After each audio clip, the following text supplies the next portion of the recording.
good morning, everyone. Welcome to the Nevermind the Furthermore for March 23rd, 2022. Hope you're having a great Monday so far. We've got Michael Watson joining us in about half an hour. He is the most epic guy, the most enthusiastic man in comics, and he's amazing. And get your questions ready because he's here to answer them for you. Okay, we'll start the pinnacle of our joy here in about 1 minute. So get to the cafefe. All right, you're gonna need it.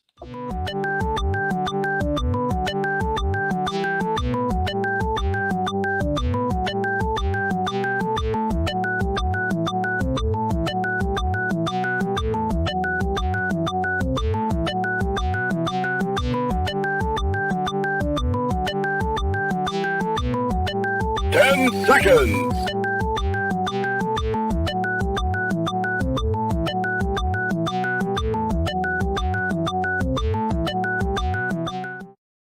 Now comes the part where we throw our heads back and laugh. Ready? Ready! How dare you!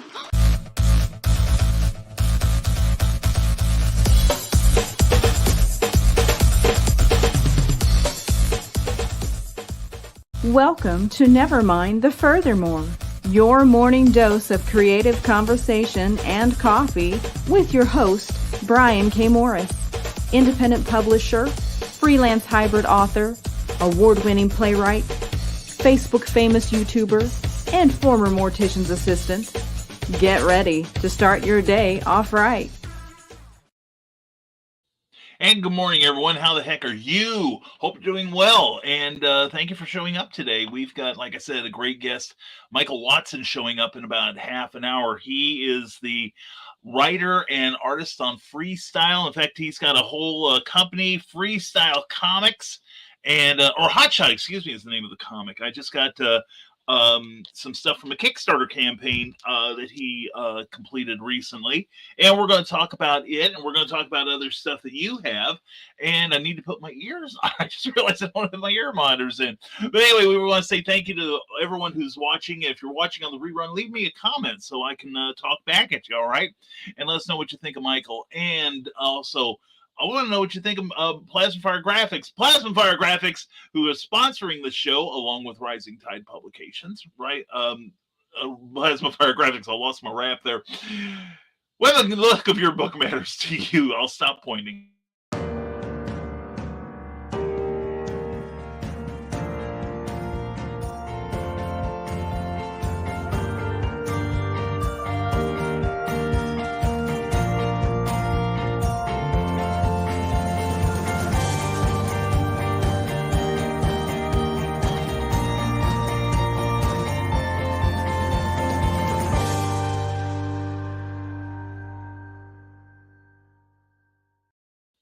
An amazing book deserves a great cover, and when you've written that amazing book, next thing you need to do is go to the Plasma Fire Graphics Facebook page and check out the printed samples that our friend Jeffrey has on there, who did over 120 projects last year, and there's a reason why. He's good, he's quick, and he is indie creator friendly in his pricing.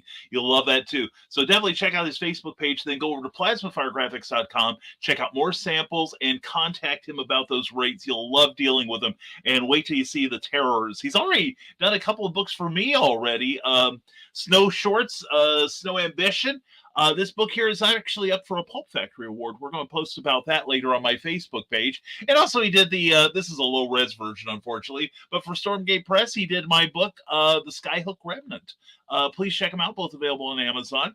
And check out Plasma Fire Graphics when the look of your book matters to you, because it definitely matters to your readers. And we also want to thank the Rising Tide Broadcasting Network. It's a great group of broadcasters who are putting together some really, really quality broadcasts. So please check us out and check our Facebook page and give that a like if you would. And also thank you to our Patreon subscribers who help keep this show on the air and the Rising Tide on the rise. And if you want to check out what we offer in return for your support, go to www.patreon.com/Brian K. Morris. And let's dive into your comments while we've got a little time to ourselves. Like I said, we're having Michael Watson on in half an hour. I love talking to the guy. I really do. I get fired up because this guy's got so much mojo. He He's got a lot of irons in the fire. He's juggling things, keeping all the plates spinning, and I just find him amazing. Plus, he's fun. He's a great guy. You'll love him too if you haven't seen him before. But let's get into your comments first. And first in the gate is Carl Wisman. Good morning, Never Mornings. Who else is waiting here this early? It must be Donna or Nick. He has it at 9:20, and it's Donna, Carly, moi. I always come in as soon as I check into the Book of Face. First things first, right? And another chilly day in the Danville area. Good thing that I'm working on the back cover of the Mad Gasser Cheerleader Return. Should get it up on Lulu before next week. Well, Carl, at your age, it's or our age, I should say. I'm always glad to do that. Creating new book covers. What were you thinking? There goes my monetization. Anyway, do you know someone made more coffee? Hint, hint. And plus, this week, Lulu has a discount offer of 15% off all print products. Use the code Yearbooks 15, all caps, to claim it at the shopping cart. Definitely. And Carl knows what's important. He's going to get Donna some coffee. Good man. And good morning from the desk of Small Press Publisher, Saturday nights on his YouTube channel, part of the Rising Tide Broadcast Network. Check that show out. It is always fantastic. And subscribe to his channel. He needs more subscriptions. Glad to see you, Joe D. McPhee. Hope your morning's going well. And everyone's saying hello to each other. And I'm saying hello to the darling Sarah. Sarah, mwah. How you doing, sweetheart? Hope you're doing well this morning. And the Dark Mistress of the Church of the Rising Tide has entered. And Watson, he's great. And greetings, O Dark Pope. And everyone's saying hello. And I'm trying to stay awake, says Sarah, after nightmares having me up and down throughout the night. Oh, I'm sorry, hon. But you'll be by my pillow when I start dozing off again. Ooh. Can't decide whether to take another drink of coffee or get a cigarette now. But anyway, the Historical Fencing Guild, Friday nights at 8 p.m. on his YouTube channel. Subscribe to it. It is good. He does good content. He really does. And good morning, Never Mornings. Because of comment deletion issues, I always wait till 15 till to post. I am seriously excited about so much today. Michael Watson is always a great guest. He is. He's fantastic. I think he is awesome. I tell people that he's probably one of the few people on it. He and Henri Compon and you are probably the three people who probably have more energy than I do on the air. So that's a good thing. Anyway, I'm glad you're here, Nick. And Sarah. Hey, Nick. BJ here. Hey, Nick. And Sarah says it's pretty normal to be by now. No worries. Just really tired while being among great friends. Well, we are proud to have you here too, sweetheart.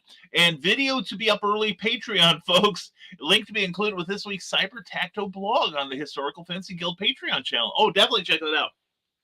Nick's been upping his game on his Patreon account, and he is definitely worthy of your attention, as I think I am. So we've both been kind of increasing our output on Patreon. So if you want to see new stuff from Nick or myself, check out our Patreon pages. Please, please, please. And we do. We love you, Sarah. Sarah, we love you all kinds of ways. And AKA I may miss conversations. Only a heads up that I'm here, but could fall asleep. Yesterday I was dozing. I was sitting up before an appointment. So glad I didn't end up with missing that appointment.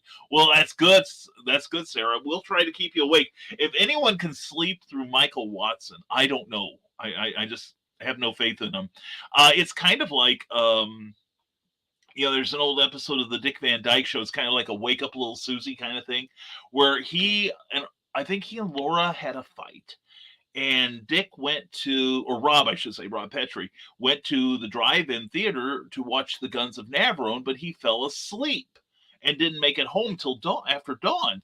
And the running gag in that episode is you fell asleep during The Guns of Navarone. So anyway, and we have a guest star here, do we? Michael Watson, how you've changed. I'll bring you on. Hello. Carl? Hey, everybody needs to refresh because we're not seeing you here for some reason. Yeah, because I'm looking at my counter here, and I've got a very low number of people, and I've got more net right here. So, yeah. So if I've missed anyone's comment, just put it back in. Once Michael's here, we won't be able to read everything. Love that fez, Carl. You look fantastic. I got this fancy fez at Halicon from a certain somebody who makes them. That's right, Madam Executive Producer. Good too. Yeah. Well, I will get out of here and let you carry on. Well, thank you, Carl. I appreciate you always. I do. Have a good one. Just didn't want you to miss your StreamYard window, and we were scared. Yeah, really. No, I appreciate that somebody's looking out for me. God knows I need it. Well, you know yourself. Once you get this thing started, you can't really attend to all the little details. So that's why I need. That's why I need 5,000 people to subscribe to my channel so I can afford a full-time producer. There you go. Yeah. There you go. All right. Well, I'll get out of here and let you go. All right. Thanks, Carl. Take care, buddy. Bye. Bye. I'll get rid of you. Okay, he took care of it. There we go. Yeah, so please refresh if okay, that's more like it. Yeah, my number count just went up, Carl. Thank you. That did. I'll just remember that for next time. Anyway, let's see. Here we go. But anyway, it always bears repeating. We love you, Sarah. And Historical Fencing Guild says, "Hi, Sarah. Sorry about your nightmares. May they all be transformed into things more dark and cuddling and less soul-rendering. Broody, stubbled werewolves with strong arms and kind eyes." There we go. It sounds like Nick's already writing that werewolf erotica. I'm looking forward to that, and love you too, Donna. Hey, Nick, that's great. And please note that Brian might not be able to read all the comments today since he has a guest, but he loves you all, or at least most of you, very accurate, and wishes you well. Please don't forget to like. Thank you, Carl. Yeah, when Michael gets here, what the usual protocol is Michael and I will have a conversation. Questions will get priority. And then comments will then get second priority.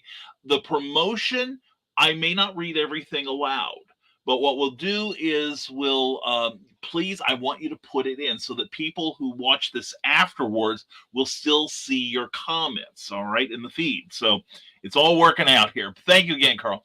And I'm trying not to excessively chat as Brian has a guest. And yeah, great minds. No, seriously. Chat away, guys. And yikes, I think I came across a seeking pity crap, unintentionally saying I might be snoozing during a chunk of the show. You'll get no pity from this audience, Sarah. We love you, but we are not a merciful crowd, you may have noticed. And for in the chat, 2 likes, complete your social media ritual and hit that like, says the Historical Fencing Guild. Ring the bell and subscribe to gain protection from the thing on the other side of the door that is trying to get in. Good advice every day. And good morning to you, Jody McPhee again, and morning, Brian and Michael. Hope all is well. Well, I'm going to put a star by that, so I will read that to Michael. He'll know you're here. And probably shouldn't have mentioned why I made snooze. That's okay. And not at all, Sarah. I just happen to be in a long suffer of nightmares and insomnia. I don't get and hiya, Jody. The Historical Fencing Guild, and we understand, sir. We do. I mean, I had a bout of insomnia last week. I only got like 2 hours. In fact, it was about a week and a half ago. I only got like 2 hours sleep during the night. It's one of those things where I am attuned to Cookie's breathing, and sometimes if I don't hear her breathe, I'm paranoid enough, just like, do I feel her moving? Okay, she's still warm. That's good. Nothing to explain to the cops. But anyway, that's okay. And let's see, a fellow Nevermorian with the same thing. Interesting. And Derp, next topic, please. And here we go. And Brian K. Morris of the Rising Tide Broadcasting Network says, "Good morning, campers. Michael will be here in now about 15 minutes, so get some great questions ready. Glad to see you all here." And yes, I'm here early, Carl. And we love you too, Sarah. Much love to Sarah. And Brian, mocked by Joe D. McPhee's laughter, and Carl has fainted. Please, somebody resuscitate Carl. Mouth to mouth is necessary. And early and with pants on, I'm impressed. Well, 1 out of 2 ain't bad. You just never know with me. But anyway, Brian is breaking out the good stuff. Pants, delay, warnings. Wait, is he a pod person? I've been called worse. Anyway, John B. Pike, good to see you. John, great illustrations on that John Byrne work this morning. John posted some examples of his inking prowess. Very nicely done, sir. But yeah, if you want to see some really amazing stuff, it looks like wood carvings, the stuff that Frank Cho does. I left you a comment, John. And check out johnpica.com, all right? You'll be glad you did. And I thought you were asking if it was popcorn. Yep, it's one of those days. Sarah, better not leave the apartment today. Anyway, not early, 5 minutes late. What? Anyway, send me the link and I will go live with the Nevermind the Furthermore pre-show.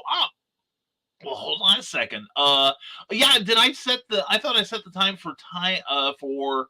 Let me know, Nick. I'm catching up. Let me know if you want on.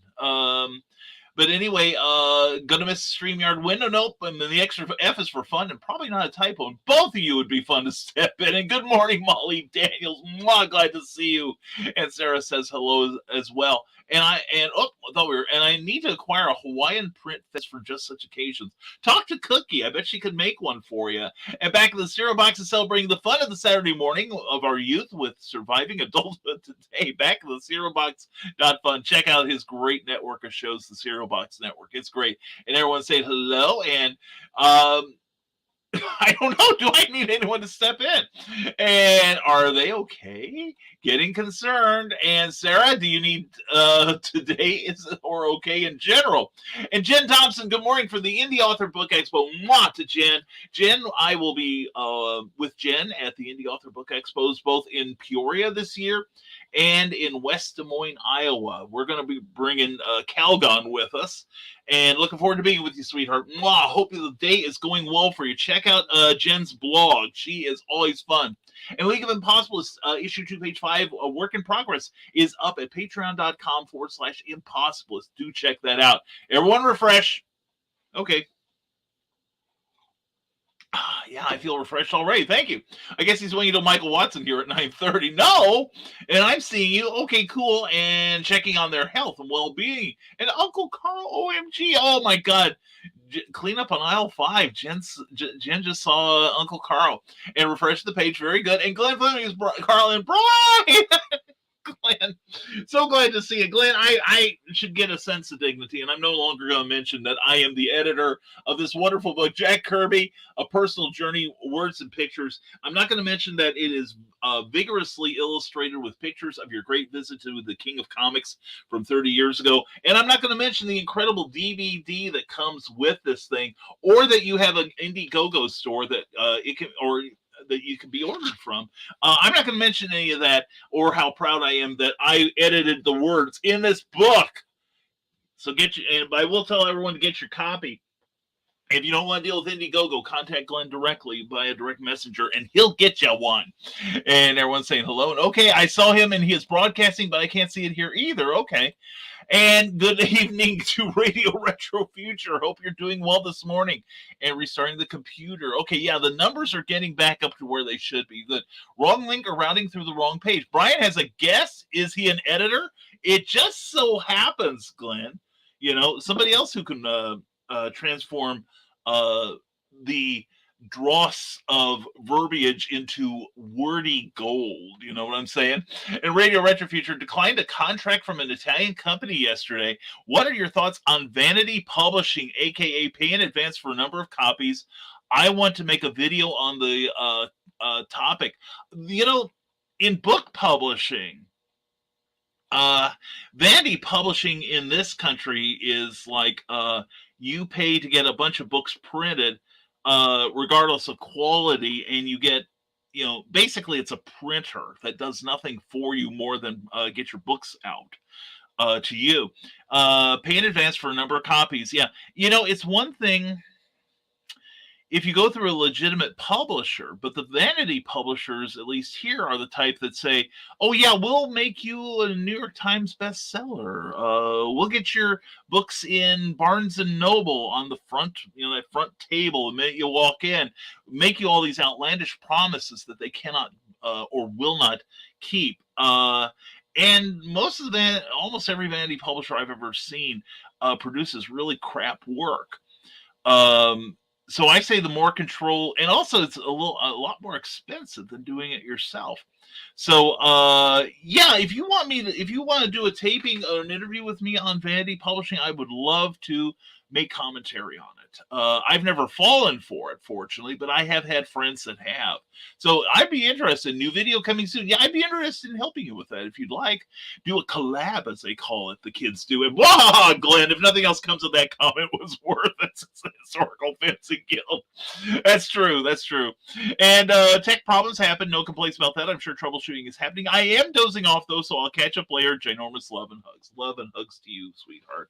You take care of yourself. and live on Facebook, YouTube fail. Yeah, I didn't realize YouTube was letting me down. I saw someone was on YouTube when you came on, and now we're back to the proper proportions again. And hello to our Twitch viewer too. And Radio Retrofuter, vanity presses are predatory enterprises. Money should flow to the creators, not away. There is the vanity statement right there, so, or the anti-vanity, I should say. That it's one thing to pay for services like editing or design or formatting. That's one thing. But it's quite another to be taken advantage of by predatory printers is basically what they are. And here he is here early. That's how excited he must be to be here. He obviously must not remember all his other visits to this place. But anyway, compared to this man, I'm going to bring him out right now. Compared to this man, I am but a sputtering matchstick. This guy is Chernobyl as far as energy goes, okay? It is my delight to, and I'm going to set the two screen here, and we'll move this on, and it is my delight and my honor, actually, to bring about the most epic artist you could imagine, Mr. Michael Watson. Michael, how you doing this morning? I'm doing fine this morning. How are you? I am doing great. Where are you going to get an introduction like that, I ask you? Hey, nowhere else. It's good to have you here, man, and welcome to the show early. I'm glad you did. Oh, well, I'm always excited to be on your show, man. It's always a good interviewing session to sit down and talk with you. Oh, well, I'm just going to sit back and sleep. Sarah's sleepy. I am too. What the hell? You're going to be hosting the show today. No, I couldn't do that to you. But what I can do to you is, how about I give you the spotlight, and for the one or two people who might not know who you are, and then we will get to probably the worst package reveal you've ever seen in your life, because I'm terrible at it. Introduce yourself to the people. Let them know how amazing you are and why you're most epic. Well, my name is Mike Watson. I'm the publisher of Freestyle Comics. Also host a show called Chat and Draw, and co-host the Agents of the Nerdy. Go by the moniker of Most Epic, aka the most enthusiastic person in comics. I am known for my loud voice and my energetic abilities at comic book conventions and online. I just like making comic books. I think it's a joy. It's fun.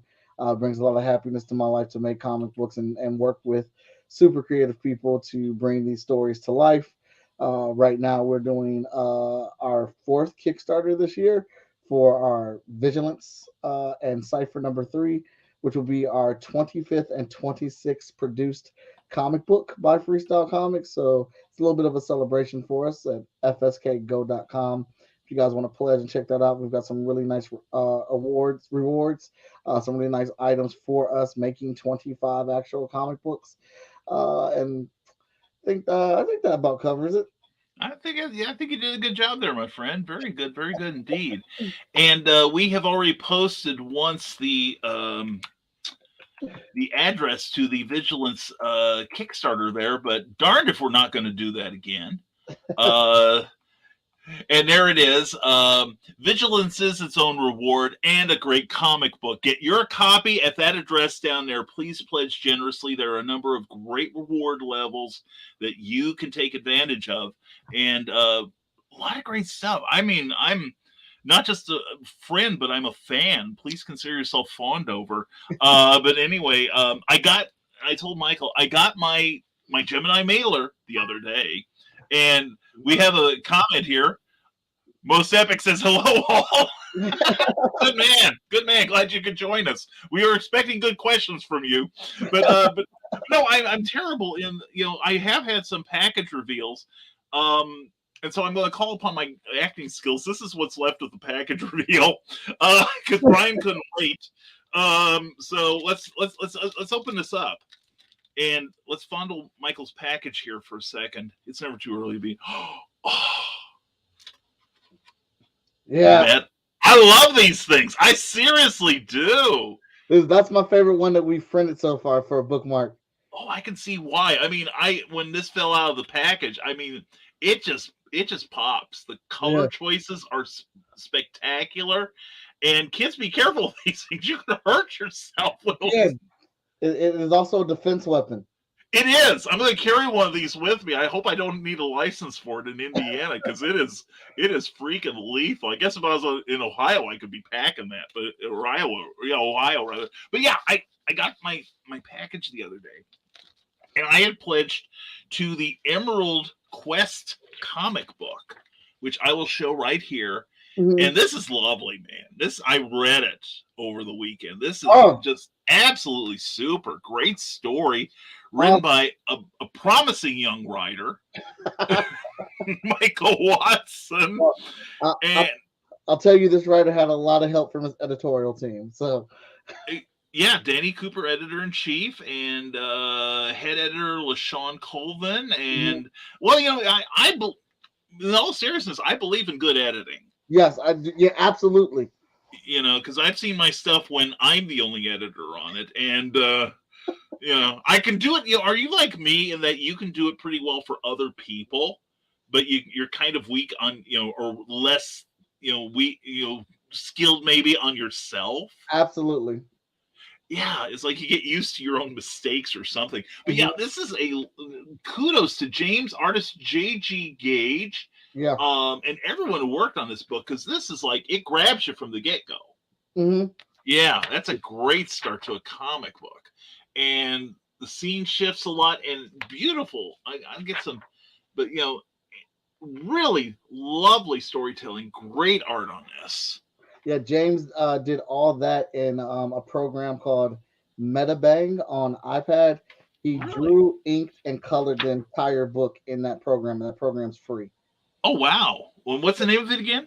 MetaBang. MEDIBANG. MetaBang. Oh, MetaBang. Okay, I will have to write that down. And for Eric Hawkins, who loves his sound effects. Oh my God, there's two, count them, two crack-a-cooms on here. My God, most publishers only give you one. We love the crack-a-coom, man. Crack-a-coom is a good one. That's beautiful. Reminds me of the old John Workman lettering on the old Thors with Walt Simonson. Yeah, and look at that, lots of great action. And this is, you know, there's this leads into something I may be wanting to add, you know, ask later. Look at the beautiful coloring. I love how the flashbacks are done on this. A lot of great storytelling, a lot of good stuff. So, man, 10 out of 10 on this one. Seriously, thank you. That's awesome. This is the first time I've been on the show, and you actually had copies of your book from the Kickstarter. Yeah. You know, we do reviews on our Thursday night show, Comic Book Spectrum, 7 p.m. Eastern, 6 p.m. Central on this network. Always promote. # always promote. But yeah, this is a beautiful first issue, and there's a lot to love about it. You know, not just the fact also that solid story sets up for a great second issue, if I may speak editorially, but there's a lot of comic book in here. Yeah. You know, in a day when you get like a 32-page interior signature on a comic book, and you filled up the book rather than like, you know, a dozen Batman ads. So, you know, I don't know why you advertise Batman, but no, it's good stuff, and this came with a source book. Yes. And why did you feel the urge for a source book on this? Well, the source book came from a creative and a business standpoint. Back when I was with Short Fuse Media Group, I learned a lot from Sean Mack, and we were working on the Kickstarter for one of our books. I think it was Heroes International. Heroes International is not as popular as our other titles, and Sean was like, well, what can we do to kind of like cushion that and add a little bit more substance to the book? And he was like, have you ever done a source book before? I was like, no, I've never done one. He was like, well, this should be like, you already have all the content, so it should be something rather quick that you could put together that adds more value to the book. And it was obviously a source book is an inside look at all the characters. And I was like, oh, okay, that's cool. So why don't I switch that up and make the source book an add-on to the comic book so it actually ties into the story? What is the reason that we would need a source book of characters? So Heroes International was the first one that we did it for, and then this source book is based off of Emerald Quest, and it ties into a little bit of the book for why she is looking at all these different characters or whatnot. So source books have become vital to us. We're working on the third issue already right now, which will be featuring in Fish's Green Zone, which drops next month. And the 4th issue, we have already dug into that one as well. So Very cool. Very cool. And this is like from cover to cover too, folks. yeah. So Thank you, William. yes, we're already getting comments. I'm starting to and for everyone who walked in, we'll go through some comments real quick. And thank you, Jody McPhee, and bless you, Michael. Hope all is well.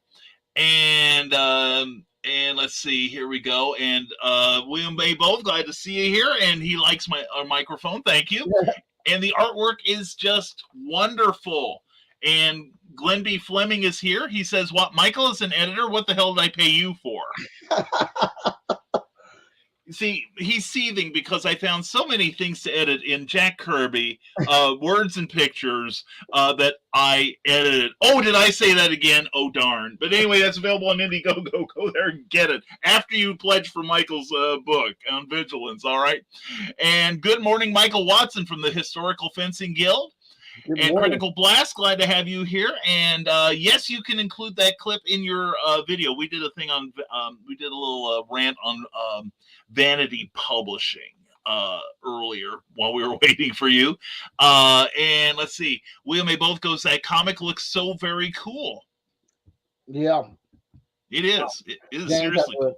James has an incredible anime style. There's very few artists that I've seen that that can pull that off without like looking at reference or whatnot. James is an amazing talent, so we're very happy to have him on that first issue. Yeah, keep him busy. And I also like the way that his art style slightly shifted depending on who was in the book. You know, the flashbacks are done in a certain style. The, current stuff is done, and even the different settings have like a slightly different feel to each of them. Between that and the coloring, really nicely done. Really nicely done. And the Historical Fencing Guild, Nick Tockard, also Friday nights at 8 p.m., 7 p.m. Central on the Historical Fencing Guild YouTube channel. Amazing art, great energy, free art program recommendation, and impressive lightsaber and Nerf gun collection. Rival fans rule. See, that's half of why I have Michael on here, because, the background that he works with. And thank you, William A. Bowe. Please get those questions in for Michael here. Also, we'll keep going through the package here. I also got these wonderful art prints. Oh yeah, that was done by Veronica Smith, which that is also going to be the trade cover for Emerald Quest when we collect it as a trade. Seeing how we already have the first 3 issues done, and now working on the 4th issue. Cool. Now, is the trade going to have? Is this series Emerald Quest? Is that 4 or 5 or 6 or whatever, however many issues, or is it ongoing? It's ongoing. It's ongoing. Okay. But we're shooting for the end of the line for Emerald Quest. We're shooting for Emerald Quest 25 as the end of the series. Very cool. And there we go. Fighting Killer Panda. Yeah, this is a Trash Panda from Spider Squirrel, and our character Noble from Emerald Quest. Noble's like our solo hero who doesn't need anybody's help, fights all the most dangerous things in the world. And we figured that if Noble met Trash Panda, that instead of fighting, they would drink beer together and talk about their fights. I love that. That is hilarious. And this striking piece here. That is another crossover print with Medusa's Marvelous Menagerie from Unlikely Hero Studios and Marky. And we wanted to see, we talked about it on the show, like what would happen if Marky met her and how would that fight go? And I kind of figured it would kind of end the tie because they're both very clever, smart, intelligent fighters. And right when they think they have the person, well, the other person has them just as well. Yeah. Well, is that going to be one of those fights where, like, 20 pages later, they're both lying on their butts in the middle of the room, the furniture's all destroyed, and they say, "Screw this, let's have a beer." Yeah. And something else I got was this wonderful book here. Oh yeah, Hot Shot. Yes, Hot Shot 11. Yeah, love this book.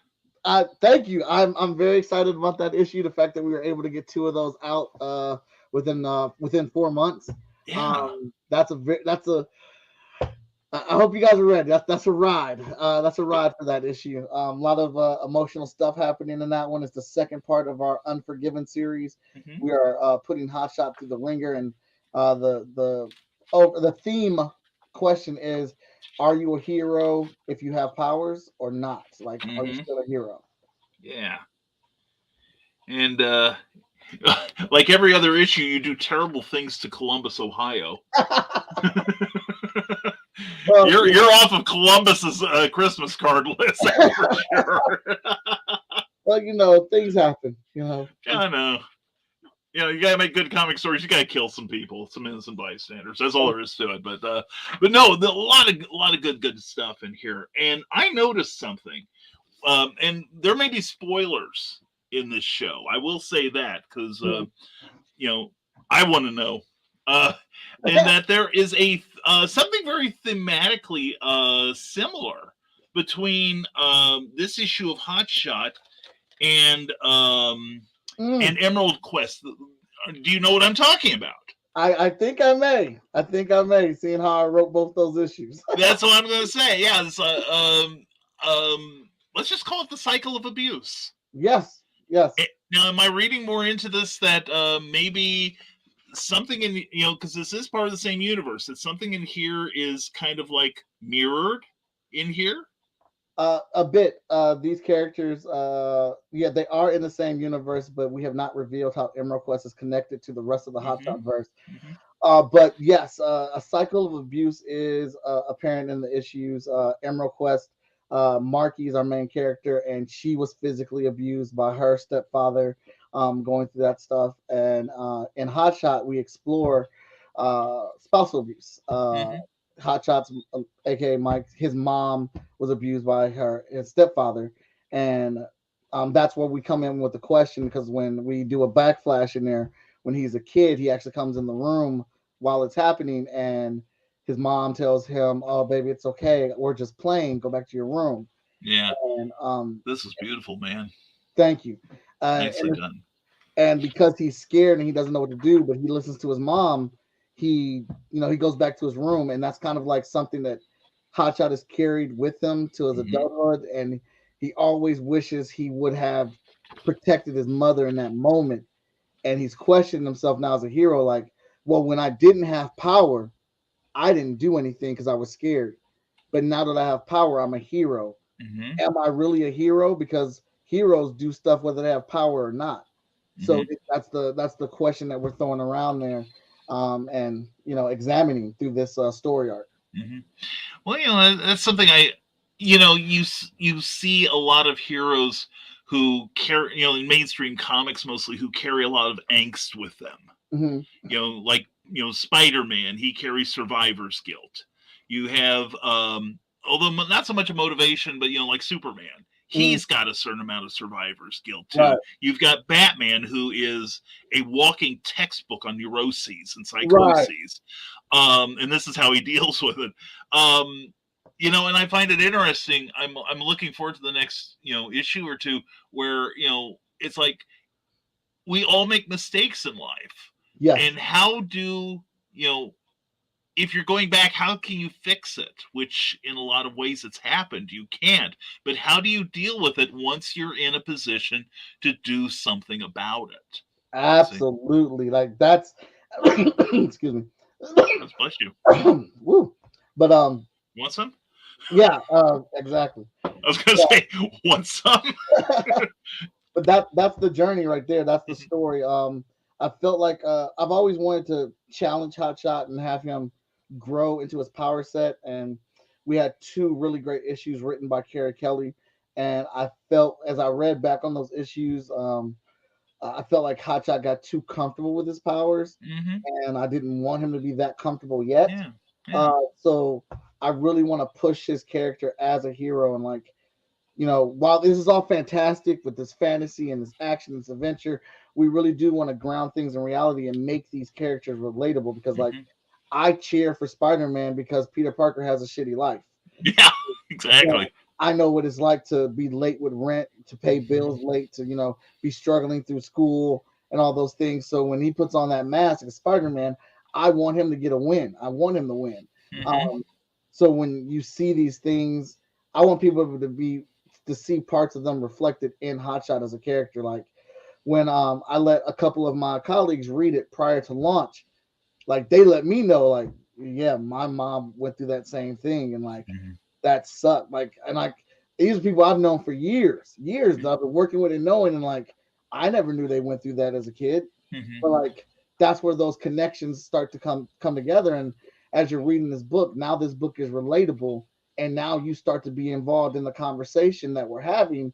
Is how can Hotshot fix this? I mean, dude, you were a kid. The reality of it is you were a child. There was nothing that you could have done Right. that would have changed that situation. You did what you were supposed to do, what your mom told you. But Exactly. seeing how this is based off of a part of my life because this really happened, Mm. that's a guilt that I carry with myself even now as a grown ass Sure. man. Sure. Like I understand it and I see it, but it still bothers me. And you Mhm. know, to this day, it still bothers me. So it's like, what would that do to somebody that is a hero, and then that starts to get questioned within them? So Mhm. how do we explore that? How does he come out of that? And that's I don't want to just challenge Hotshot with his fist. Right. We want to challenge his mental capacity, because if we can push our characters through these things where they're in the worst spot that we can possibly put them, and they climb out of that, that's how a character perseveres. And you want to rally behind that character, not just because he can shoot fire from his hands or he can lift a car over his head, but through that character's perseverance and through their struggles. Mhm. No, that's an excellent point, and I've said for years that if you want to make Superman more interesting, for instance, focus on Clark Kent. Mm-hmm. And it's the civilian identity, and that to me makes a lot of characters really, really interesting. And seeing this, because and I'll join the club. My father used to wail on me when I was a kid, Mm-hmm. you know, um, but it's like that's why I'm, another reason I love this book is that it is based in reality. I mean, you start the whole series out with the guy breaking up with his girlfriend, Mm-hmm. and it was directly out of his superheroic activities. And that idea of keeping secrets from those, necessary secrets from people, because, it's the old, I remember the old saw growing up, if I told Lois my identity, people might strike at her through, strike at, Me. me through her, that sort of thing. Not knowing that she was a total badass and she could have killed them anyway. But yeah, no, I find that fascinating. And that's why I love stuff like this. Mm-hmm. So good. Well done. And also, if you want to see great art, this man here is doing the job and has done all of the issues so far. Now I know she took over the writing gig. Yeah. And that came out of reading the books all over again. Victor Dandridge is my brother, and also Hmm. he's kind of like the founder of the FSK universe, as he's laid down the foundations for it. But I always go back to Vic and Danny Cooper as well for where are we at with the books. And it was the first time somebody else wrote a series after Victor, so I really wanted to know what he thought of it. And we read the books all together, like 0 through 8 all together. And Victor pointed out some things that we did not consider when we wrote it.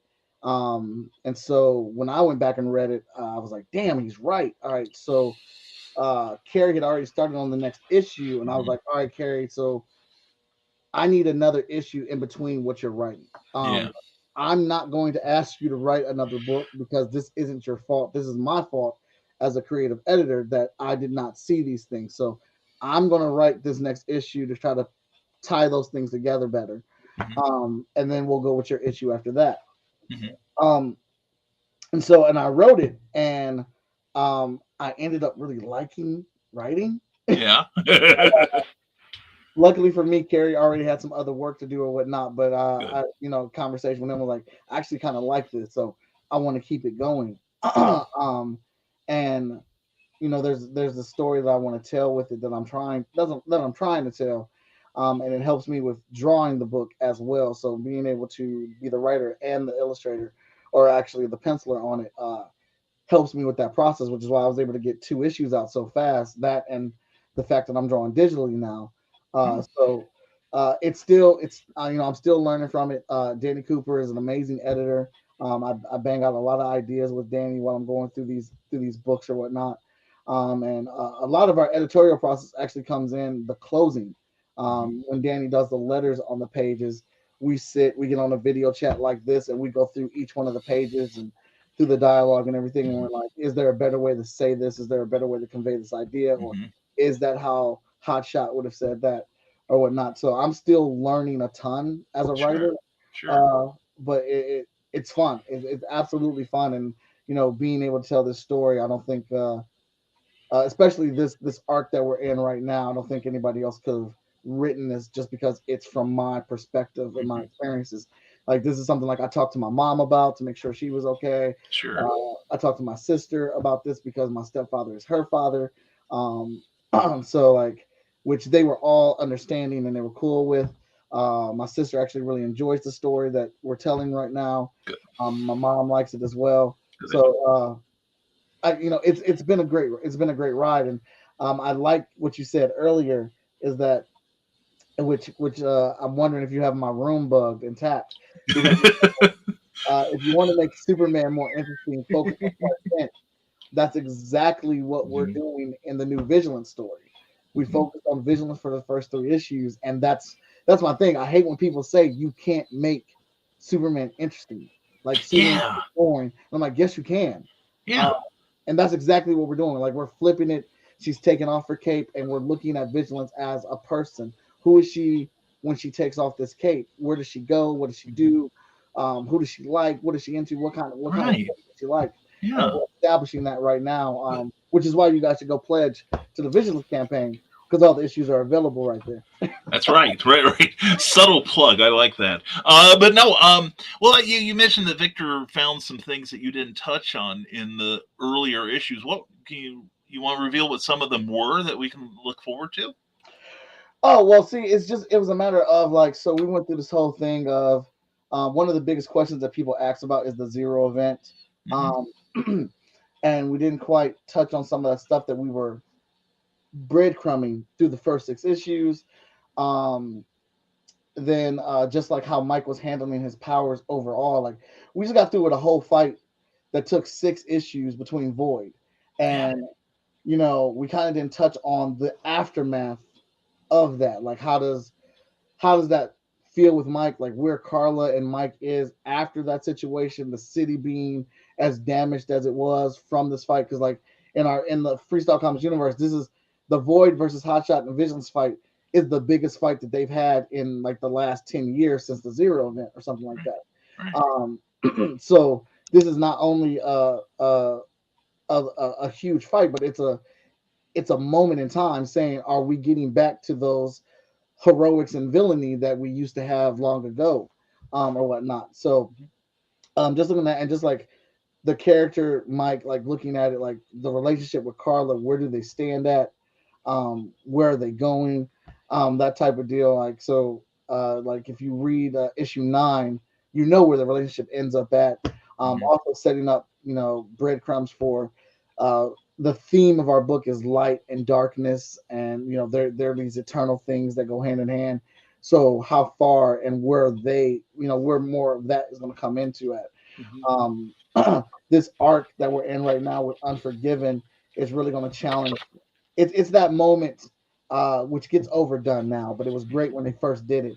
But it's that moment at the last page of that Spider-Man issue where Peter Parker's talking to himself and he's like, and I'm going to do this because I'm the Amazing Spider-Man. We've got to find that foothold where Hotshot says to himself, I am this hero and I'm doing this because of this, and I'm going to keep doing it. I'm going to push through, because we don't have that moment not yet. So I want to try as best I can to build these stepping stones for that character, so you can look back and acknowledge it. And I needed to control his power growth. Like I said, I felt like he got way too comfortable with his powers. So we had to bring that back around a little bit. And again, that isn't a knock against Carrie. That's me as an editor, because I get lost in the fandom of it. Reading over this stuff, I get so happy and excited. I'm like, oh, this is something I created, and it's turning into a book. Yay!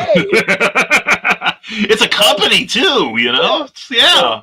But having people in your corner like Danny and Victor that can point that stuff out and call you on it is great, because they're not looking for the things that I do good. They're looking for the things that I can do better to make these stories great, which is why we do the things that we do, like Emerald Quest. That book had been done for like 2 or 3 years, Uh-huh. like written and everything. And then Right. as I'm writing the series, I realized that there is a story that I want to tell in this first arc, but I realized I needed help capturing female voices, making sure I wasn't being redundant, making sure I wasn't doing anything stupid, because there's a lot of females in the story. That's why I reached out to LaShawn Colvin and her editorial team, because LaShawn and Andrea Smith they're kind of like a duo. And then Haley Dennis is somebody I met at the comic book convention about 2 years ago. She just catches details. Like, it's crazy how much detail she can catch, and you wouldn't even think she was in the room, and she'll raise her hand and point something out. So I figured, with as many women that I have in this story that are in leading roles, I needed a good number of women to help me write this story and make sure I'm conveying their voices correctly. Right. So when LaShawn first read the first issue of Emerald Quest, it's one of my favorite conversations, because LaShawn was like, "Michael, baby, I read this book, and I looked at it and I flipped it upside down, and I kept flipping through the pages, and I was like, this is not the same person that wrote Hot Shot and Vigilance. This is not the same level of writing and production." And I was like, "Damn." All right. I'm buying myself dinner. First meeting out the door, she said, she pointed out all these issues with where the writing was, and what we needed to do, like, or what we could do to fix it. And I was like, all right, and I'm taking these notes. And she was like, "It's nothing that we have to redraw, but there's a lot of room and opportunity for you to rewrite some of this." So Right. I probably literally rewrote half of it. Half the dialogue that's in there wasn't in there before. I mean, LaShawn, Andre, and Haley gave amazing feedback to that first issue. Yeah. And so, I was ready to launch this thing. I was ready to put it out, because, like, the first issue's done, second issue's done, the third issue just needs letters. And, we had to really sit down and have this discussion, and like, all right, do we want to pull back on this? And I'm like, yes, we want to fucking pull back on this. We want to make this book as good as it possibly can be, and not just release it because it's done. Right. And that's where editorial comes in, and it's super important. So I feel like, we definitely wrote a much stronger first issue. We did some rewrites on issue 2, and then even as an editorial team, we said there were some art issues with the second issue, and I got Seth DeMoose to take over as our ongoing artist, and I talked to Seth, and I said, "You know what? Instead of you starting on issue 4, we're gonna have you redraw issue 2, so we can make that all consistent and strong as we possibly can." Seth has already knocked that out. It's being colored and lettered now. Nice. Issue 3 is completely colored and done. We just do the letters on that. But like, these are like the decisions that we're sitting back and looking and thinking about, like, how do we, make these stories strong? How do we keep them, consistent? And those are some of the decisions that we made in editorial to bring that book to life. Right. Sitting down and talking about Vigilance and where we wanted to take her. We wanted to start off with 3. We wanted to start off with the first 3 issues and kind of follow the same tempo with Hot Shot. Those first 3 issues are action packed, and then we drop a bomb on you in the 3rd issue, and then the 4th issue we slow everything down and give you a chance to gather yourself and kind of assess where we're at. But I reached out to Stephanie Menard. I wanted her. She's the ongoing writer at this point. And yes, gals, I know a man can write a story just as well as a woman can. But for this situation, I wanted a woman to write the story, because she knows what it's like to be a woman. That's true. She gets up in that skin every single day, and it's the little nuances of living that life that I want to be incorporated into the story, because that's what Vigilance is about to go through. She's a government agent who has worked for the government for all of her life that she's been on here, 24/7. All she knows is orders and directives. She's blunt, she's dry, she's straight to the point. Her, in everything that she does, she tries to, what's the quickest route to get this finished? She doesn't care about your, it's not that she doesn't care about your feelings, but she's almost inconsiderate of your feelings to a degree. So, she had, if you read the first 3 issues, she had mentorship from Justice, which was a good leader, a good person to help her grow, but he's dead now. Hotshot, she teaches Hotshot how to be a better hero, but Hotshot, in a way, teaches her how to be a better person. Mm-hmm. They feed off of each other in that same right. But Nice. now, where she's at in her world, she's on her own. We've literally taken her. She hasn't left the military, but she put down the statement that she's not going to live on the base anymore. Right. She's got a condo in Cleveland, Ohio. She's going to reside there. She still is going to be the vigilant superhero, but she needs space to herself to figure out what's going on with herself. And by the end of this arc, she's going to have an alternate identity. We don't know if we don't know if it's going to be a public identity or a secret identity yet. We're still fleshing through that. We keep swapping back and forth, but we know she's going to have hands down like ties to Cleveland, Ohio. That's going to be her home, her base of operation. She's still going to be this icon, this worldwide icon, but we're going to see her as a person more so now than anything else. Yeah. Well, just tossing an idea in here, I think it'd be interesting to, and I see a little bit of it creeping into books I like right now, like Superman, Son of Kal-El. The practicality of a secret identity. Yeah, it's good to have a place where you can have your quiet headspace, a place to get away from the fray. But with everyone now owning a cell phone and hooked up to the internet, and like Facebook has said, oh yeah, we're not doing the facial recognition software anymore. My phone has facial recognition. Right. I put my thumb over the sensor and it reads my face, and I don't have to put my password in. So how does one maintain a secret identity in that type of world? Yeah, in this kind of world. Yes, back in the 1930s, no problem. Even 20 years ago, not as much of a problem. But now, I think that would be fun to explore, to be honest. Yeah, because we were going to be introducing a new cast of characters for Vigilance, and we know she's going to have a support team. And so it's going to be like the introduction of her. She has somebody that handles her social media. Somebody comes in and does her hair. Like she has a team that is going to be keeping her in the world, keeping her in the know. So a lot of fun stuff that we never really thought about, as with the character, with dealing with technology and stuff that we have going on today. The fourth issue is fun because she's at a coffee house and it's like she's looking at the menu and she's like, well, what is this shit? I mean, yeah, it's a frappe. What is that? And like the conversation with the waitress to place the order. Just fun things like that, because it's like Vigilance doesn't know what she really likes outside of what she's been given in the military. Right.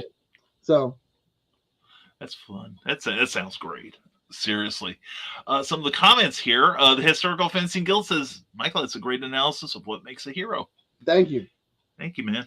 And the Skunk Rocker says, I have a second to say hi, so hi. Hi, Skunk Rocker. Glad you can make it.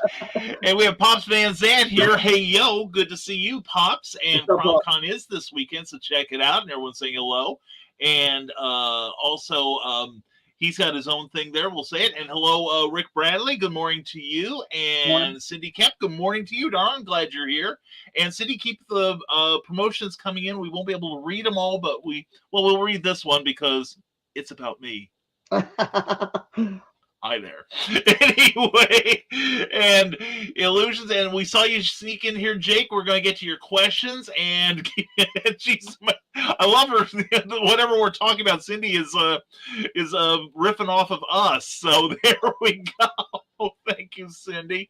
And let's see. Did I have some stuff that I did not read yet? Okay, here's a good one from Illusions with the Truth, who changes his name every 20 minutes. Anyway, what genre of comics do you like the most, Michael? What's your go-to, your preference, if you have one? My go-to is superhero and followed closely by fantasy. I can see that. Well, you're very good, because I did want to say that the exposition in here is some of the most painless, information I've read in a comic book in ages. Where I've read some stuff, let's say, where it's like, well, how'd you get your amazing powers? Then suddenly there is this, huge block of dialogue with about this much room for the character to be shown, sort of thing, or the story comes to a freaking halt. So that sort of, that sort of thing. And let's see, there we go. Okay. I hit the wrong button there, but anyway, I gotta say the time you guys put in on the first issue of this book was worth it. As a reader who's not privy to your editorial meetings, let me know if you need me. Anyway, I've got references, but this was a splendid first issue, and I will also say that if this were the first issue of Hotshot I had read, which it is not, because I backed the campaign, I knew everything I needed to know. Awesome. Yeah, so Awesome. Well done. And that is one thing I want to ask. One question, so I don't forget it. Everyone, no doubt, is absolutely verdant with jealousy now that these are in my hands. I can feel the seething from here. If everyone wanted to be as cool as I am right now, hold these in their very hands without tearing them from my dead cold fingers, how would they get their own copies of these? Well, that's a very good question, and a timely question as well, as they have all been made public on fsknow.com. You can get the full Hotshot series, Emerald Quest 1. 5-star number 1 has also just been released on our website. We just did that a couple days ago, as we just completed the 5-star Kickstarter campaign 2 months ago. Source book number 2 is available on there as well. Spider Squirrel number 2 is available on there as well.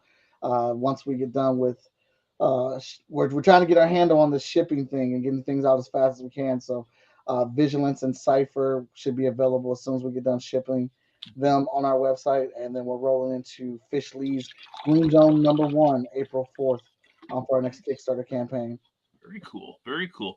Now, how has, we keep hearing about the supply chain. Mm-hmm. How has that hit you guys, and what are you doing to combat it? Well, we were struggling for a while. Our home printer is page by page, copies and finishing. It's been hard for them to get a hold of supplies. So I try to hold out as long as I can for them. We've been using them for years. And plus, it's 20 minutes away from my house, so I don't have to worry about shipping or anything like that. Right. If an issue comes up, I can just drive over there and I can work it out with them and see what's going on. But we did our final order with them, and they're shutting down till the summer. In hopes of things changing, which I hope it does. So we've had to reach out to different printers. We have Lori Foster as our business admin, so she knows some printers too. And talking with Veronica, Lori, and Danny, that's the management team at FSK, we were like, we need to have 3 different print options. And what I was looking for these printers are obviously reliability. I'm able to get things done, but as I was looking on their websites, dates. I was looking for confirmation of dates when things would be shipped out and expected to get with you. So we're using Wellsprings, Comic Wellsprings now, right, as our first run option. They have been incredible through this time. I've gotten books earlier than I've expected to get them, as long as I've had the files and stuff ready like that. And I've learned a crap ton about paper. Bet. Because you just order a comic book, you don't realize that like the paper is paper is important, but then when they message you say we're out of this paper, can we use this weight?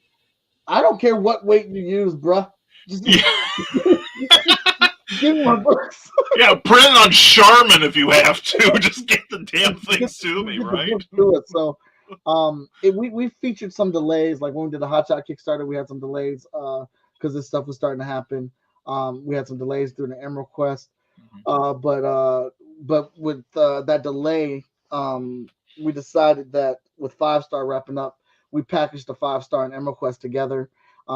We've established a relationship with our new printers, and so as of now, no issues now. But if there is an issue with a printer, we have a secondary, and if there's an issue with that one, we have a third that we're going to use. So, and we've been very public with anything. If we've had delays or anything like that, we've been on our Facebook page, on my show every week. I give an update where FSK is with printing and where we are with our Kickstarters and stuff like that. So we're very transparent. So if anybody wants to know something, they can get the information from us.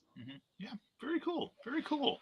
Well, and let's see, and somebody else that works on your team, I happen to know Andy Cordy knows a lot about publishing too, because he was Yes, he business does. manager for a company for a while. So, but I want to get on something here. We when last time I think maybe it was the first time we talked to each other on Clever Title Pending.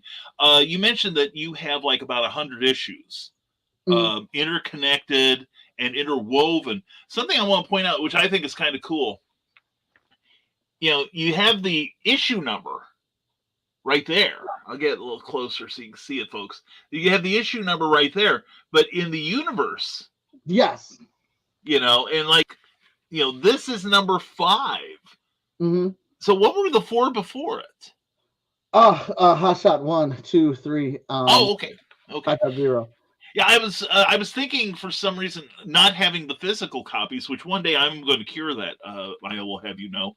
But I was thinking, well, is there something like from the Hyborian age or something? Like I was thinking of it in chronological order was my problem. So, Mhm. but anyway, and the source book is 23. And Hotshot or 20. Yeah, well, these are the same numbers, so they're Yeah, kind that of was concurrent, right? part of trying to get the books out on time. Typo that we missed. Oh, okay. The source book number 2 should really be like 26. Okay, let me get okay, hold on a second. But Here. we will fix that on the next print. Yeah, run. no problem. I got you covered here, man. I'll take care of it. No, Michael's like, no. that makes that book a one of a kind. That's right. That's right. I'm doing a redraw on it, so everybody's gonna be craving this. Hello, eBay. I'm on your way. Anyway. Danny and I sat down and decided that we wanted to do. So Hotshot, we do have projected for 100 issues. Like we have it plotted and planned out for 100 issues. But at the rate that we were coming out with books and the fact that we're not Marvel, so we can't come out with, like, we can't release Vigilance, Hotshot, Hero, Cypher, Taijutsu Gates, Emerald Quest, Spider Squirrel, 5-star, all, once a month for 12 months. Yeah. Because we just don't have the funding to do that right now. So we looked at our release schedule and how we're releasing books, and instead of trying to put out multiple books a month, we decided to focus on one book a month. And that would be not only the read order, but the release order of our comic book. So whenever you come to our table or you come to the website and you're like, well, where's the new Hotshot book? We're like, well, the new FSK book is Vigilance number 4. That's our newest book in the verse that we're doing right now, because all the books are together and leading up to a very big event that we are going to be calling Zero Event Emergence. So it's our way to overall get 100 issues quicker, get to 100 issues quicker or whatnot. But still keep us on, so that path that we have for Hotshot, that path that we have for Vigilance, because honestly, I can only see, Heroes International we'll probably wrap that up after 12 issues. Cypher might be the same thing. Emerald Quest we know is going to go to 25. Vigilance, we don't have an end for that yet. We haven't plotted out that far, but we have gone up to 12 issues. But because of how the story wraps into all the books, I know for sure that Mike Watson as Hotshot ends in Hotshot 100. That is the final issue of Mike Watson portraying that character. Now, if someone else picks up that title or that that mantle and moves on, that hasn't been determined yet. But I'm an old comic book fogey, so I like 25 issues. I like ending on 100 issues. Yeah. It's a goal that I want to achieve and push through. And Danny, with his mindset, is like, well, how do we get to 100 issues? Whether that's with Hotshot or the brand as a whole, and that's where the verse comes in. And the verse is the recommended read order. You don't have to get all those books if you don't want to, but if you are with the way comic books comes out for indies, we figured this is a way to hold you over while you may be waiting for that next issue of Heroes International. You can read the rest of the FSK verse. Well, that's the thing. It's like you have. I marvel at your efficiency in this, as well as your passion, because already this year you've put out more comics than a lot of companies, including folks not exactly in the green section of the previews catalog, get out in a year. you know, and you've got everything lined up. You know when your next Kickstarter is. You've got a business plan, and it's getting you closer to your goal all the time. And I just cannot help but admire that. I think that is amazing. Seriously. Thank you very much. I definitely don't do it alone. It would not be possible Oh, without no. the team that I have at FSK. So Oh yeah, yeah. And let's get some comments in real quick from Deso Small Press Publisher. In a weird way, you made her Steve Rogers, a woman out of time. It could work if she deals with her deeper demons. Yeah. I have never thought of it that way. Yes, I like that. Well, yes, kind of a stranger in a strange land sort of thing. Mhm. It's like I wrote an essay for a book recently. Hashtag always promote, available on Amazon. But anyway, Michael's like, stop that. Anyway, I'm a star. But Michael loves it. Keep it going. right.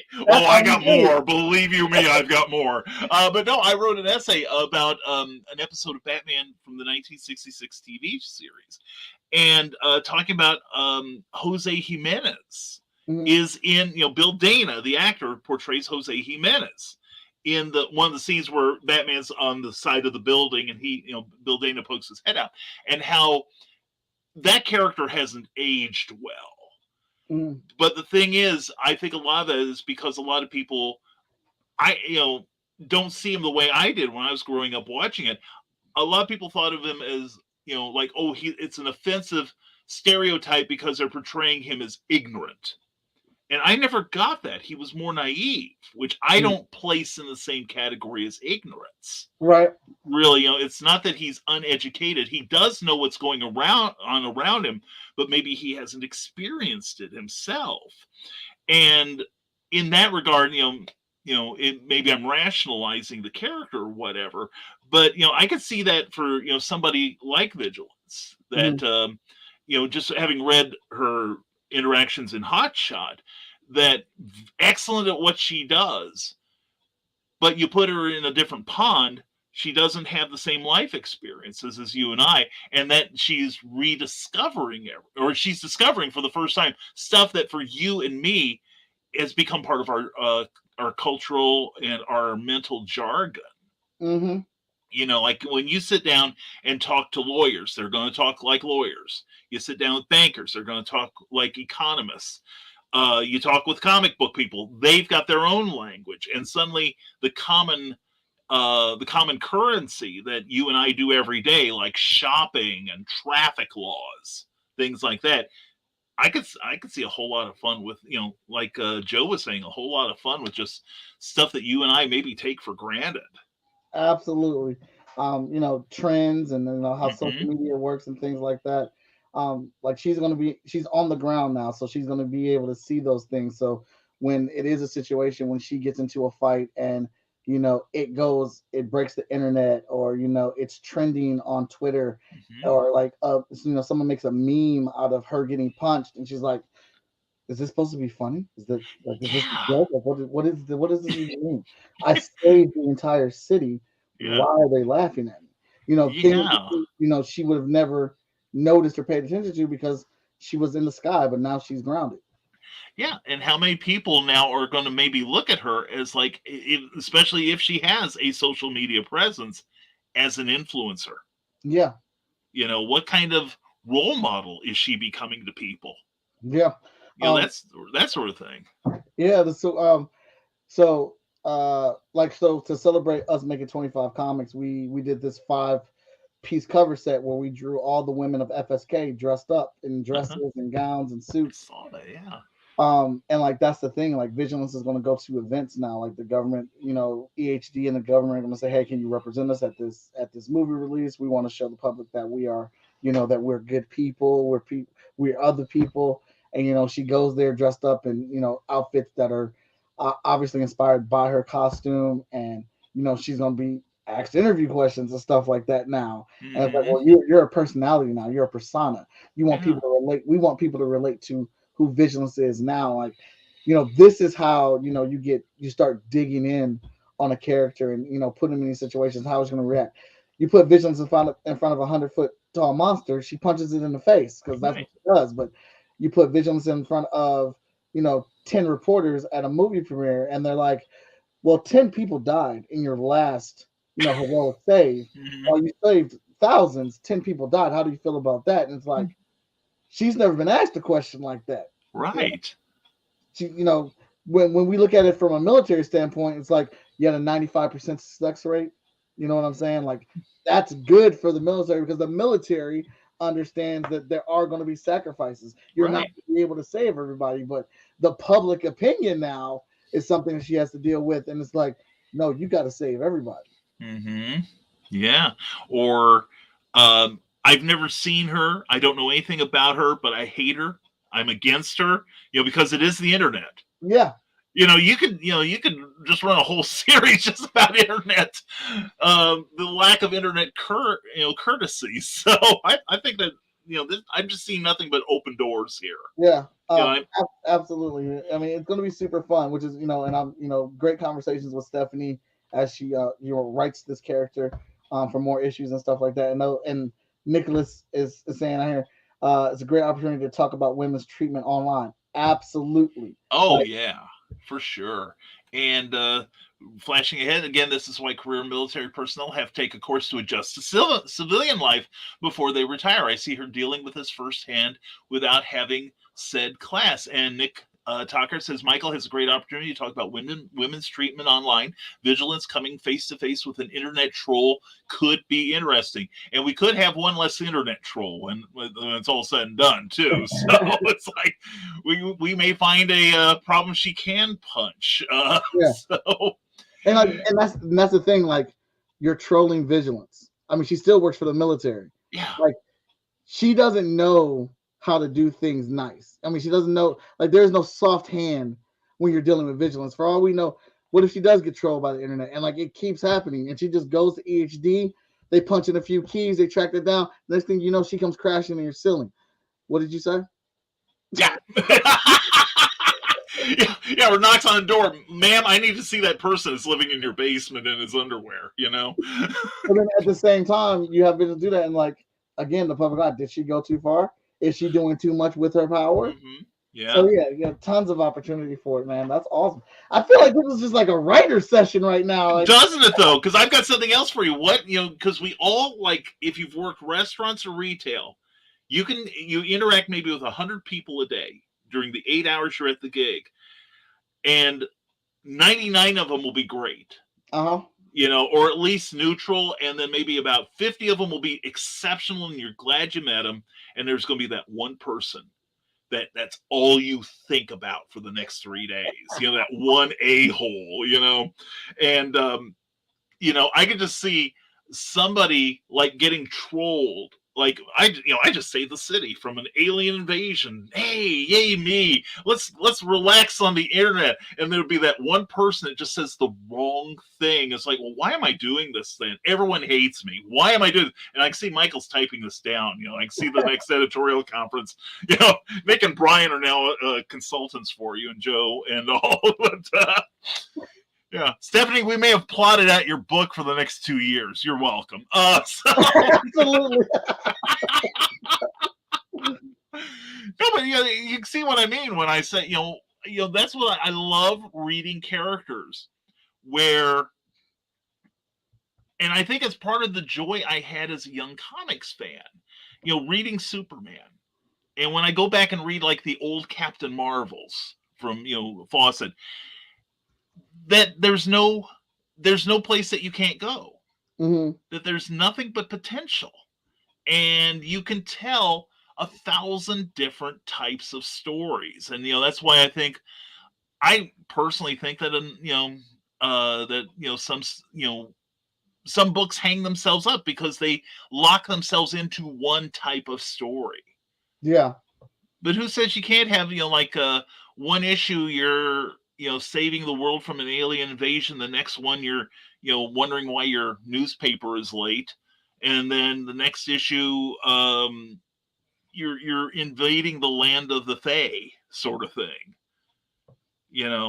Why can't we have series like that? And I see a lot of what you guys doing at Freestyle being the same way, that I'm seeing, you may have an end to your comics, but I can see them going on a long, long time. I think they've got legs, and I'm not saying that just because you're here. So, Yeah, because I don't have to be a nice guy anymore. I already got the job. So, I definitely appreciate it. And I'm a big fan of stories having a beginning, a middle, and an end. The only way I see any of these franchises going on, these IPs going on, is if the mantle gets passed on to somebody else, or a different character, something like that. The best stories have an ending. That's why I love manga right now. Naruto is one of my favorite all time stories. yes. Uh, I mean, it's an emotional roller coaster. All 713 issues of Naruto, and then the story does continue in Naruto, but it's about his son. Right. And that's a legitimate process. Mhm. But and I'm really digging My Hero Academia right now as a manga. Some of the shows I watch, like we're watching From right now on AMC, and I'm like, this is a really good story. It's a really good take, and I hope they don't do multiple seasons. Like, I feel like it 2 seasons at the most. Get in, tell your story, and be a legend. Be a legend, and have other studios be like, all right, what's your next thing? Like, Yeah. don't milk this. Don't try to force it to make it longer or anything like that. And then that's why I don't see any of our all of our comics being ongoing series or whatnot. I want to be able to tell a story, and we actually talked about Heroes International, how far we wanted to take that, but they still exist. Like, even if we just did 12 issues of Heroes International, said, well, this is the final issue, number 12 is the final one, they still exist in the FFK universe. So those characters are still going to mingle and mix with all the rest of the characters. We just don't feel like we can tell any more stories with those characters in their own series. Right. So, why try to string it along? No, that makes perfect sense. It really does. And if you look at the history of television, for instance, how many shows are classics because they came to an end? Yeah. I think of the Mary Tyler Moore Show, or MASH. Yeah. MASH lasted longer than the actual Korean conflict. But it came to a satisfying ending, and it reinvented itself about halfway through. It was always changing, but it knew when to leave and leave the audience wanting more. So that's when you guys open up your fan fiction page, see? And have that be an ongoing thing. I'm telling you, write this stuff down, Michael. We're geniuses here. And the Ninja Gecko asks, is Michael Watson a LARP fan? Are you a LARP fan? Or do you do any sort of tabletop gaming even? I try. Look, so I've gone. Like, you got time. I've gone to gaming conventions, and I am blown away by the immaculate detail of these game pieces. And I was like, I played one, and it's not for me. I'm sorry. I'm sorry. I tried it. I did not look. I am not the biggest fan of. It's just super complicated, and I appreciate it for what it is. I love people that do it. I love it in general, but it's just it's not for me. I need the simplicities of video games. I have not tried LARPing yet.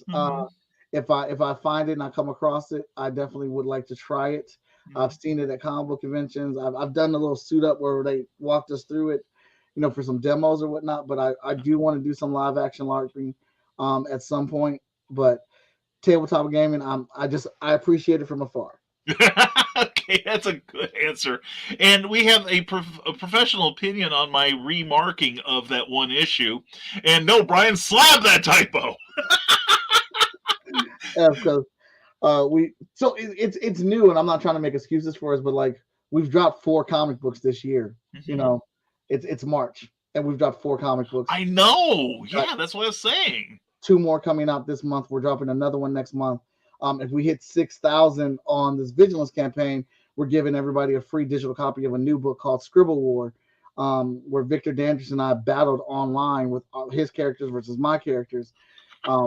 For a week, we drew comic book pages of our characters fighting for a week straight. I've saved all those pages and the internet comments. So I've put together Scribble War #1. It has all our battles and some of the best comments that people said on Facebook attached to it. If we hit 6,000 on this Kickstarter campaign, everybody gets that book for free digitally. If we hit 10,000, which I believe we can hit before the end of this campaign, Sure. everybody gets a physical copy of that book for free. So, what I'm trying to say is we are adjusting to this production level of bringing out this many books. So it's something new to us. So, some things slip through the cracks. Some mistakes some typos get on there. Sure. And obviously we'll fix that in the reprint. But I just sit here and I look at what we are accomplishing at FSK, and I'm just like, we're about to drop 6 books. It's March. Yeah, yeah. So when I gently chide you over this thing, it is done with love, because I'm, like I said, like you said, 6 books by the end of March. That's 2 books per month in this calendar year, and you're not slowing down. Right. See, that's something to be highly respected. Nicholas Tockard, by the way, as your pimp, talk to this man about a source book for role play gaming. I'll help you with it. That's awesome. We want to get into that too. But Danny is I was actually talking to Danny last night, and which we should have had in place, but we didn't really have a reason to, because I think we were only doing 3 books a year, so we had time. Yeah. But now we've been talking about, we need to put a quality control checklist in place now. Yeah. Before the book goes in the printer, and that needs to be somebody completely different who hits these points to make sure everything is where it needs to be on the book before we send it off to the printer now. So it's you learn something new every day making comic books, and and I've always said I'd rather be frustrated making comic books than frustrated at a job that I hate. Exactly. Oh my God, you are so right. Nick, I recommend you for the job. And Michael, you know me, if I can instigate creativity, I will. That's what we love about you, Nick. Man, one of many things. Eric Bradley says, what about an actual internet troll? A monster that gets online and feeds off of people falling for what they type. She defeats it, but the public at large thinks she beat up a person. Rick Bradley. Rick Bradley. You shall be coined, and you shall be tagged in that, because this is happening. Rick's a talented writer himself. I got to brag on this guy because I gave him microscopic amount of help. But he and I met about 3 years ago ish, and within 4 months after talking to me and Amy Hale and Kathy Jackson, he got his first published work out. Ooh, nice. From another publisher. He didn't do it himself. He submitted the story to someone else and they took it. That's what's up. Isn't that cool? Yeah. Proud of this guy. And I'm proud of Nick Tocker. Besides, superheroes rarely get shown having to deal with the creepers, especially in the era of deep fakes. Oh my God, deep fakes. Mm-hmm. Ooh, look, y'all are killing me right now. Because this is some good stuff right here. This is gold, man. Stephanie, we need to talk this week. Yeah. Holy cow. I feel like I'm not holding my end up here. Anyway, from this is publisher, someone jumping on the internet after she saved the world, only to say that her hair game was trash that day and Vigilance needs to check herself. Oh, yeah. And Nick Tucker says, I'm always more interested in the person behind the mask that oops all powers. Amen. Well, one of the most popular issues, since I live in the past more than here, the New Teen Titans, when it first came out, the first 7 issues were standard, quality super, hero stuff from Marv Wolfman and George Perez. Then 8th was kind of like, here's a day in the life of Donna Troy and Dick Grayson, not Nightwing and Wonder Girl. Right. And people were like, holy cow, where does this stuff come from? This is awesome. So Nick Tucker says that something manga style writing just gets longevity and quality. Chained arcs that eventually form a great arc, the best way to go. And Michael, someday we need to talk. Simple, easy to understand, fast to play gaming is kind of my specialty. If you ever want to give a second chance, hit me up. I will run you something special. And I will say he's doing something with Joe D. McPhee right now, and he has done something with Luke Stone. And I've play tested it for him because I'm an old school gamer myself. He has a very intuitive system that you could pick it up, and if you just have like a hand, like a 20-sider, you're in the game. In the game, okay. Yeah. So I'm pimping for him. And Glenn Fleming has Michael. Do you know any good editors? I know 1 or 2 or 3 or 4 or 5. Thank you for your question, Glenn. I really appreciate it. You're number one. Anyway, from this Small Press publisher, Glenn, why don't you get an article in Comics Unlimited about Mr. Watson? Yeah, I'll edit it for you, Glenn, and take all the typos out. And you write it, I'll publish it, says Glenn Flynn. See, we're getting the word out now.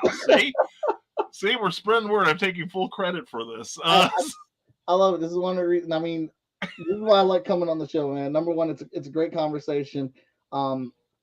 Talking to you was always fun, but then I love having you on, man. Your audience is so lively, great interaction, questions, comments, jokes all around. It's a great experience.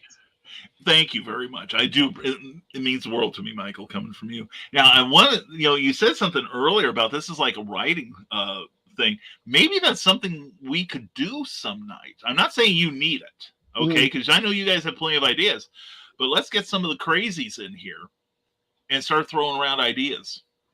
Yeah, I love doing that type of stuff. I would love that. I do too. I seriously, that's the, I don't know if it's, me just not, leaving anything uninterfered with, but I love, like if somebody comes to me and says, well, I want a story where I'm doing A, B, C, D. And I'm like, well, have you considered E, F, G sort of thing? So, can we expand this? Can we twist it? So that when you're writing it, you're surprised at what comes out. So, yeah. And Glenn Fleming says, you are an editor taking all the credit. Nonsense. I'm not taking all the credit because I worked with some incredible words when I was editing this book here, available now on Indiegogo. So thank you, Glenn. Anyway, and Todd says, lively. Yeah, that's us. And from the Desperate Small Press publisher, Joe D. McPhee, do you really want me to interview Michael? You might be better than I, Glenn, just from the publication sense. I'll just say I love to talk. I love to talk about comics, so I'm game to go anywhere and talk about them. And I'll say screw you both. I'll interview them. There, we've settled it. Anyway. Okay, folks, so we got a couple more minutes here. If you want to, any last comments or swipes at me, go for it. This is your opportunity. But now let's take this opportunity while we've got a little quiet time. Tell us about Vigilance. Well, I think I can show you better than I can tell you. Is that a cue for me to call up the website? I already have it up. God bless you, young man. God bless you. We love putting together these trailers, so yeah, it's beautiful. It's a beautiful trailer. It really was. There we go. All right. Okay, we're gonna call this up the screen. I'm gonna get us out of here temporarily, and there's the star.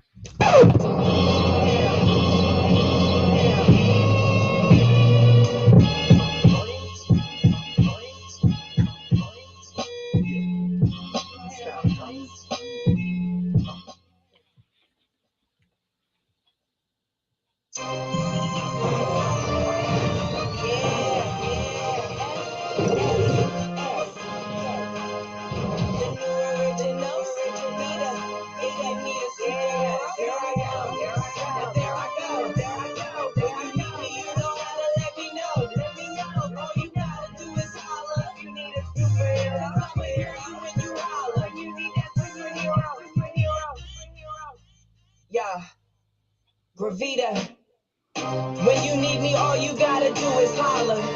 Now for real, I'ma hear you when you holler. I'll be right there in my cape. FSK below my collar. Oh, trouble wants some trouble, well then I'm double. Let's get it rolling. I got some issues I've been dealing with. About to lose my scholarships. Friends, family, loved ones. So you know inside I'm sick. You may think you're tough, but you don't know what you're about to get. I let it build up.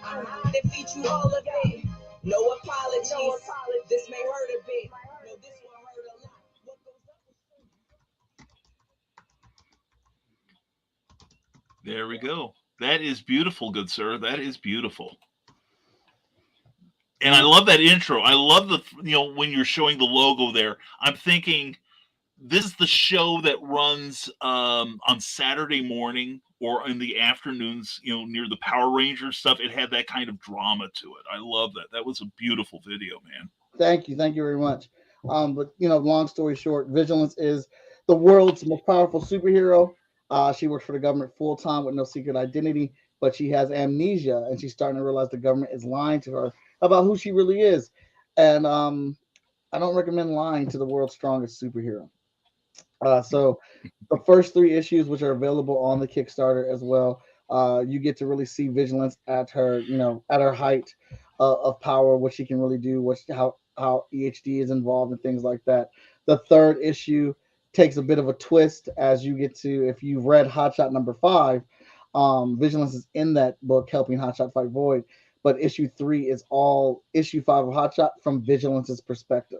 Mm-hmm. So whenever she's knocked out or she's off screen in issue 5, issue 3 fills in all of those gaps of what happened to her, and kind of leads you on a big cliffhanger for issue 4, where we decide that she puts up the cape for an issue, and she's trying to figure out what her new norm is going to be. She knows she can't live on the base anymore because she can't trust them, EHD and the government.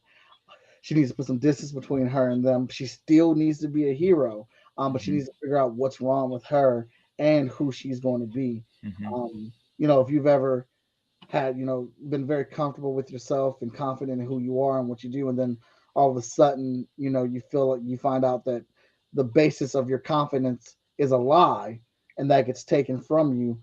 It doesn't matter how strong and powerful you are, you crumble, and now you have to rebuild yourself. Very cool, very cool. And here I go helping with the plotting again. The government's not going to let her go because they're not going to let a valuable asset like that out. Absolutely. So there's definitely a lot of things to look forward to. We've been dropping breadcrumbs in all the books. All the books kind of have their own, big arc that they're leading to. We have a lot of good stuff planned for Vigilance that's going to be challenging for her. But we also have this. I'm very excited. We have Robert Jeffrey writing our Zero Event Emergence, which is going to cross over into all of our books. Oh, nice. 5 Star, Spider Squirrel, Hotshot, Vigilance, Heroes International, Cypher, and we have a lot of good things planned. I'm hoping that we get to execute and bring those to the light. I just know that I'm a 90s kid, so I love 90s comics. That's what got me. I love comics today, but 90s comics is what got me into comic books. So I kind of still live on that foundation of storytelling, of triumphs and things like that. We're old school. I know it's funny saying that, but we're an old school 90s company at heart. Yeah, I get that. And it is kind of odd when, you think, of the stuff from your childhood and realize how far ago that was. So welcome to my world. Anyway, horse-drawn plows. And anyway, Carl Whitson says, good show. I must go, but everyone have a great day. Carl, thank you for your intervention earlier. Appreciate you so much. Glenn Fleming, who I also appreciate, despite the horrible treatment he gives me. I have pages in Comics Unlimited crying out for that interview.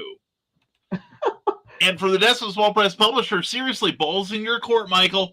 Hit me up if you want to do from the desk of a small press publisher, 10 p.m. on Saturday nights Eastern Time, 9 p.m. Central, and on his channel, part of the Rising Tide broadcast community. Or if you are interested in being featured in Comics Unlimited.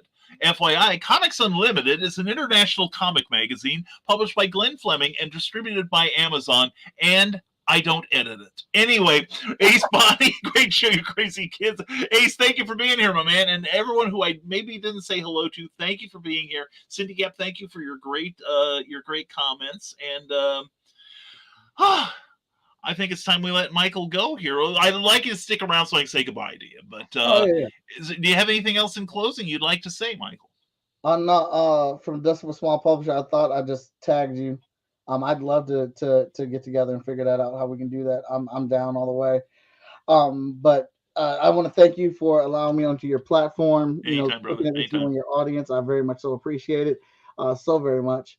If you guys can get over there, and even if you can't pledge this campaign, if you guys can just share it, it is fskgo.com. Sharing is just as powerful as pledging. We want to expand our reach and get more people out there. There are people that love freestyle comics that don't know that they love freestyle comics because they don't know that we exist yet. So I'm trying to get to all those people who are waiting to have their new favorite comic book publisher in their house with all their favorite books. We have a large library of comic books. This Kickstarter alone is getting you 2 of our newest books and introducing a brand new character in Alyssa from Tiditchu Gates, which makes her appearance in Vigilance number 4, her first appearance. Cypher number 3 has some awesome stories written by Jerry Faye Menard in there, she writes Tiditchu Gates and The Wolf. Veronica Smith, who is our associate editor and lead colorist, she's making her writing premiere with Hotshot and Friends, which are some comic book shorts in there that she's done.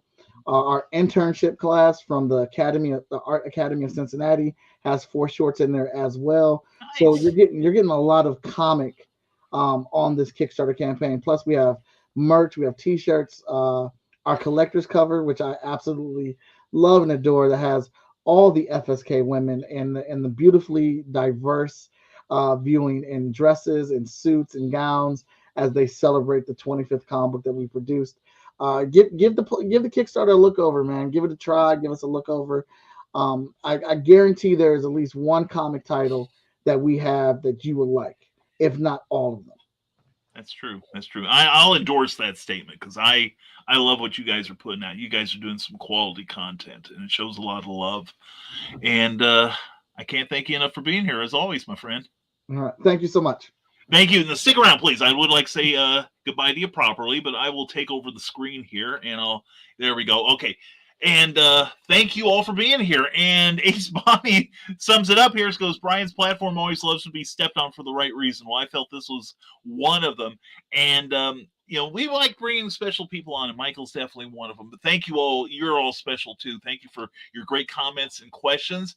And while we're at, thank you to the Rising Tide Broadcast Network. Check out our Facebook page and give it a like if you would.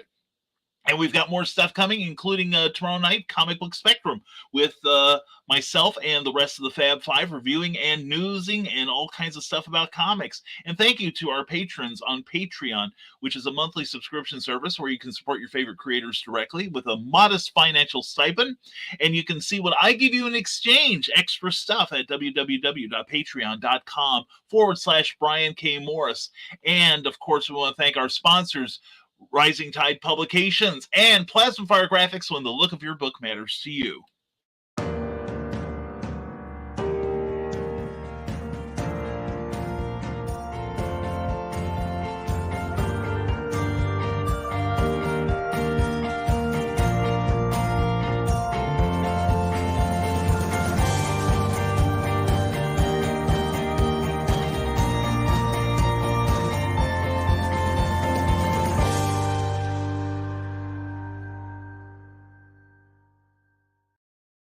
Do you like working with people who are good to work with, a lot of fun, and affordable? Then you want to check out Plasma Fire Graphics. They do quality work, and they have indie creator-friendly prices that you'll love. That's plasmafiregraphics.com when the look of your book matters to you, because it definitely matters to your readers. And no, Glenn B. Fleming, thank you. And thank you to everyone who chimed in today, and everyone who watched and listened. Please like, share, and subscribe, and share this show out so that Michael can get maybe an extra pledge or two on that Kickstarter. I'm going to be pledging to it too, I suspect. And so, as always, folks, thank you. We will be back, like I said, tomorrow night with a new episode of Comic Book Spectrum. where we'll review the latest comic books that have come out this week and talk about the industry. And I'll be back with another Nevermind the Furthermore with a regular format and taking your comments and questions and such. We're going to have a good time. And we hope you have a great middle of the week. Enjoy your hump day. Enjoy New Comic Book Day. Get you some new comics from fskgo.com. You'll be glad you did. And all I can say is stay smart, stay safe, wash your hands, and never apologize for being awesome. Have a great midweek, everyone, and we'll see you Friday on Nevermind the Furthermore. Take care, everyone.